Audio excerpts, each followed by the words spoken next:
Fala galera do 8º ano, eu sou o professor Fernando Shows, estou aqui para mais uma aula de História e nós vamos continuar aquele assunto intrigante da aula anterior, tá? Nós continuaremos a falar sobre a Revolução Francesa e Império Napoleônico.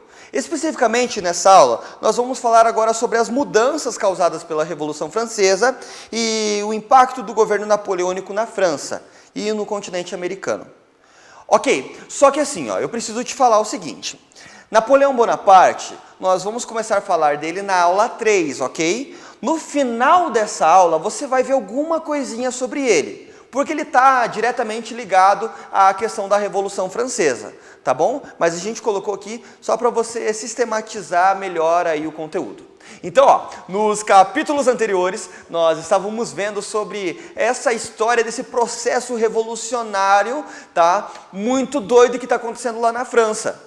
Então lembra, eles viviam no antigo regime, uma sociedade estamental, o primeiro, o segundo e o terceiro estado. O terceiro estado estava se vendo sobrecarregado com os impostos e com a desigualdade social. O iluminismo, ele vem trazer uma luz, uma razão ali para as pessoas que vão analisar a sua sociedade e ver, tá errado esse negócio aí.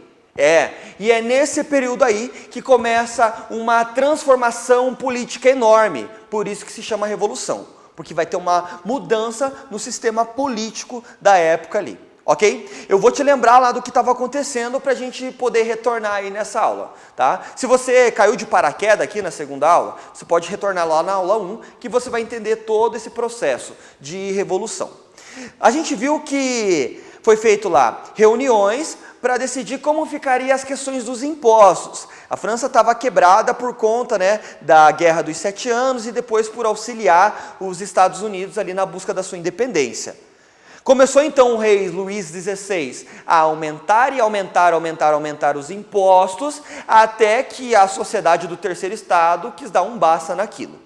Então, foi realizado a Convenção Nacional, e na Convenção Nacional a gente tem o embate dos dois grupos políticos que estão ali encabeçando a Revolução Francesa, que são os girondinos, que a gente falou que é aqueles que se sentam à direita, e os jacobinos, que queriam uma revolução mais radical, que se sentavam lá à esquerda nas reuniões da Convenção Nacional. Tem também o terceiro grupo ali, que é a planície ou pântano.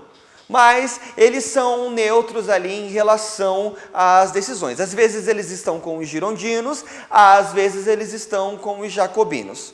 Porém, agora aqui, em 1791, foi feita uma nova constituição lá, que é aquela constituição, aquela monarquia constitucional que chama. Professor, o que aconteceu durante esse período? Olha, algumas coisas já mudaram.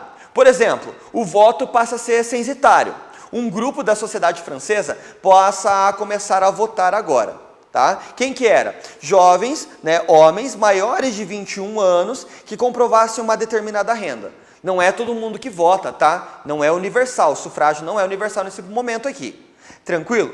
Tá. Mas agora a gente está tendo um embate aqui nessa história a respeito dos girondinos e dos jacobinos. Se você não lembra, eu vou jogar aí na sua tela esse momento que está acontecendo. Então, acompanha comigo aí. Quando foi feito ali um novo governo, eles querem colocar uma república, acabar com a monarquia e instituir uma república. E é nesse momento que a gente entra nessa parte do texto aqui. O novo governo republicano seria formado... Opa, grifei errado, aguenta um pouquinho aí que eu já apago aqui. Tem uma borrachinha aqui, pega a borrachinha, apaga aqui porque eu já vou grifar para você. Apaga, ok. Tá, vai ficar meio borrado, mas... Deixa eu aumentar o tamanho da borracha. Agora vai, professor? Ok. Bom, agora que eu apaguei, eu vou marcar aqui para você esses pontos importantes. Então, olha aqui. O novo governo republicano... não está dando certo aqui, agora vai dar. O novo governo republicano...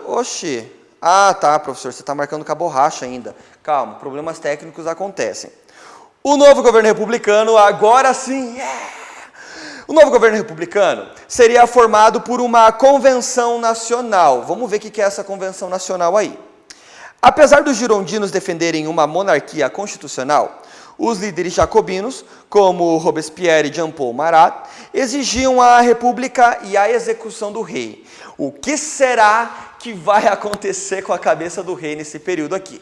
Será que vai ser feita a vontade dos girondinos ou vai ser feita a vontade dos jacobinos? Acompanhe no texto que você já vai ver. Olha só, em setembro de 1792, o rei Luís XVI perdeu o título de rei e passou a ser chamado de cidadão, como qualquer outra pessoa. Volta aqui comigo.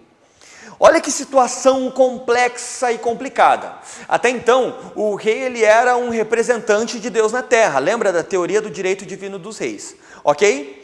Porém, agora, o rei passa a ser um cidadão comum, uma pessoa qualquer. Isso vai afetar muito o ego do Luís XVI, tá? E a gente vai voltar para o texto aqui para ver o que vai acontecer. Então, olha só.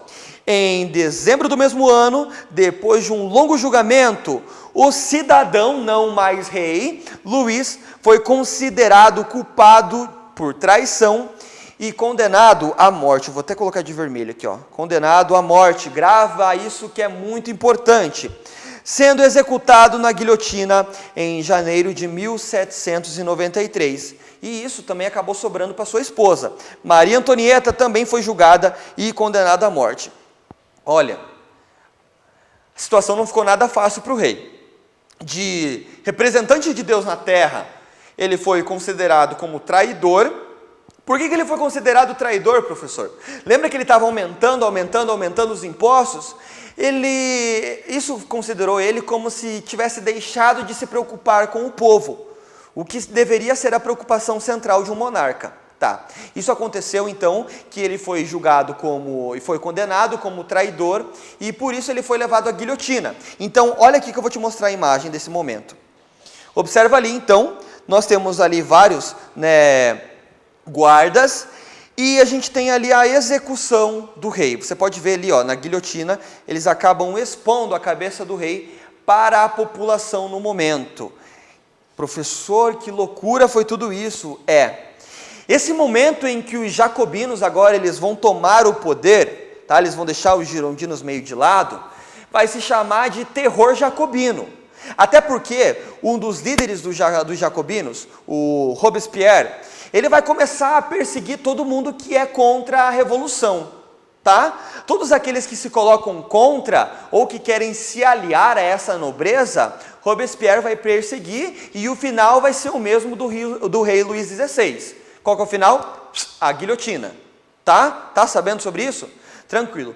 Eu preciso te falar também sobre a política externa nesse período, porque, pensa, o absolutismo e o antigo regime, ele está presente na maioria das potências europeias nesse período.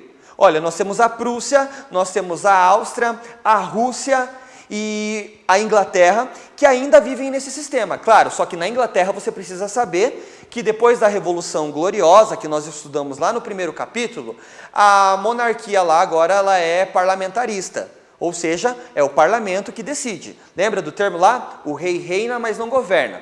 Mas ela também não vai gostar desse processo revolucionário não, tá?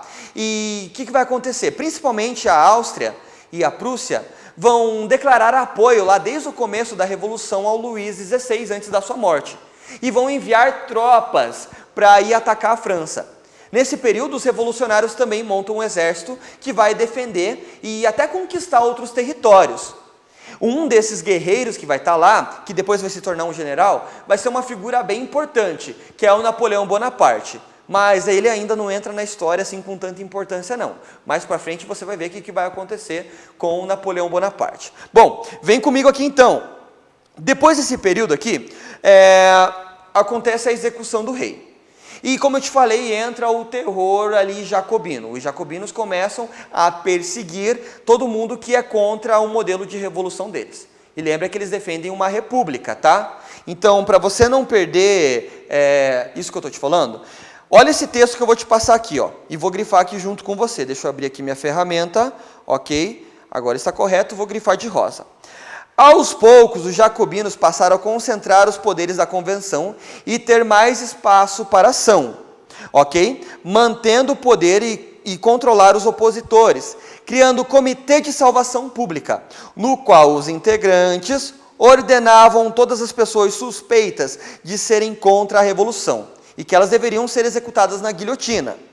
Olha só que data importante. Entre agosto de 1793 e 1794, vou grifar até em vermelho, cerca de 40 mil pessoas foram executadas no período conhecido como Terror, um momento de extremo radicalismo. O que vai acontecer? Então, olha a perseguição que está acontecendo. Só que o que vai acontecer nesse período aqui? Os girondinos não vão ficar nada felizes com isso e vão tentar dar um golpe em cima dos jacobinos. É nesse momento, então, que nesse golpe, os girondinos vão assumir o poder e tirar os jacobinos de fora. Só que os girondinos vão ter que tomar uma atitude drástica também. Lembra o líder lá, o Robespierre?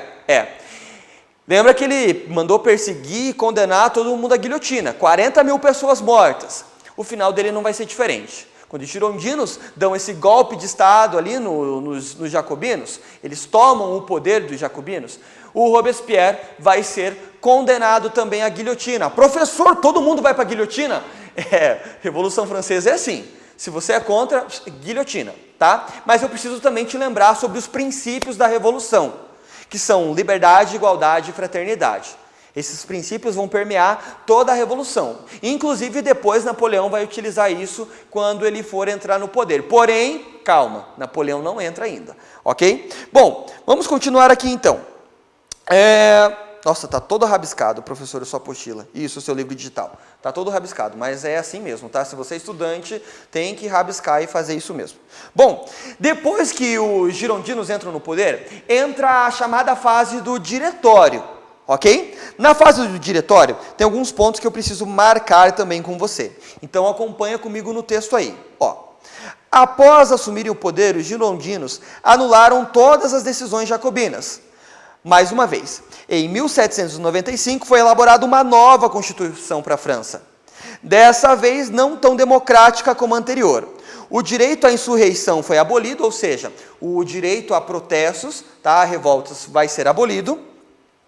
A propriedade se torna mais específico, mas a igualdade restringia-se aos direitos civis, sem abranger o acesso à riqueza.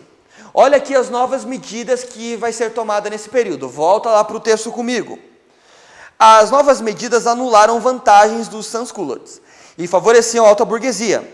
O poder executivo da República passou a ser exercido por um órgão denominado diretório, formado por 5 membros, os diretores, eleitos um para cada 5 anos. O que vai acontecer então? Os girondinos tomam o poder, fazem essas mudanças políticas e instituem agora o diretório, tá? Então, são diretores lá para cada 5 anos. Porém, é nesse período que vai ter uma figura bem importante aí. É nesse período que agora eu vou começar a falar sobre Napoleão Bonaparte. Napoleão Bonaparte, ele estava como um general, tá? Defendendo os franceses dos ataques das outras sociedades, dos outros reinos, que tinham declarado apoio e que queriam colocar um fim a essa revolução. Napoleão Bonaparte ganhou várias guerras. Em um dos momentos, ele vai ser direcionado para a África para ir conter os ingleses lá, ok? Só que o que vai acontecer? Lá Napoleão vai perder a guerra, vai retornar para a França. E quando ele retorna para a França, ele tem muito prestígio, ele tem a população ali junto com ele. Nesse momento, vai acontecer algo chamado 18 de Brumário, tá? 18 de Brumário, marca bem isso. Que vai ser quando Napoleão entra no poder junto com mais 3 cônsules. É nesse período que a gente sai do diretório e vai para o consulado. Nesse período, então, Napoleão Bonaparte passa a governar junto com 3 cônsules. Porém, como ele tem maior popularidade e ele é um excelente estrategista, ele vai conseguir centralizar o poder nele. Nesse período que Napoleão entra, que é em 1799, estipula-se que esse é o fim da Revolução. Ok? Então, a Revolução Francesa ela vai de 1789 até 1799, quando a gente tem a entrada de Napoleão no 18 de Brumário, e aí começa a chamada era napoleônica. E nos próximos vídeos a gente vai ver como que Napoleão ele vai conduzir aí a França para uma ascensão política frente a outros reinos agora. Mas isso é só para a próxima aula. Bom, eu espero que você tenha gostado sobre a Revolução Francesa. Como eu te falei, existem bem mais estudos e outras perspectivas de estudar esse momento histórico importantíssimo. Eu espero que isso te dê abertura para você pesquisar mais sobre o assunto. Bom, para finalizar também essa aula, eu vou te passar algumas atividades que você pode realizar, ok? Na página agora desse capítulo, na página 181, você pode realizar essa atividade aqui no Para Saber Mais, tá? É uma pesquisa ali, mas você pode realizar na sua casa. Você também pode realizar agora as atividades da página, um instante, 186. Eu vou colocar na sua tela aí para você pegar as atividades. Atividade número 1, atividade número 2 e a 1 e a 2 somente. Ok? Bom, espero que você tenha gostado, eu agradeço a sua atenção. Eu sou o professor Fernando Scholz, até a próxima.